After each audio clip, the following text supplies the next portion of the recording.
Deutsch lernen durch Hören.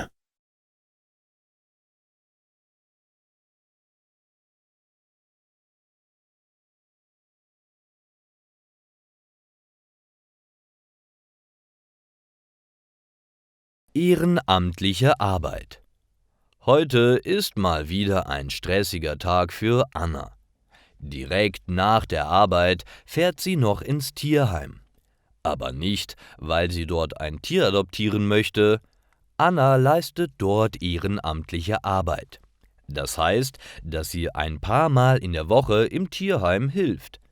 Sie wird dafür nicht bezahlt. Anna mag Tiere und möchte ihnen helfen. Daher ist der Job perfekt für sie.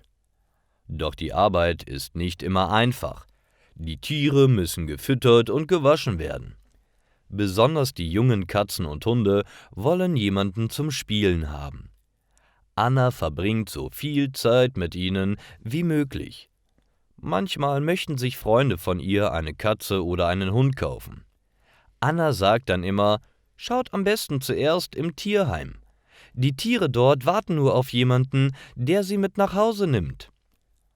Heute kommen wieder einmal Besucher in das Tierheim. Sie suchen nach einer Katze für ihr Zuhause. Anna zeigt ihnen alle Tiere, die momentan im Tierheim leben. Eine kleine Katze läuft sofort auf die Besucher zu und setzt sich vor ihnen auf den Boden. »Ich glaube, sie will mitgenommen werden«, sagt Anna und zeigt auf die kleine Katze. Die Besucher haben sich augenblicklich in sie verliebt. Sie nehmen sie mit nach Hause. Anna ist sehr zufrieden. Sie konnte dabei helfen, dass eine kleine Katze ein neues Zuhause findet. Das sind die schönsten Momente bei ihrer ehrenamtlichen Arbeit. Heute geht Anna mit einem Lächeln nach Hause. Sie freut sich schon auf den nächsten Dienst im Tierheim.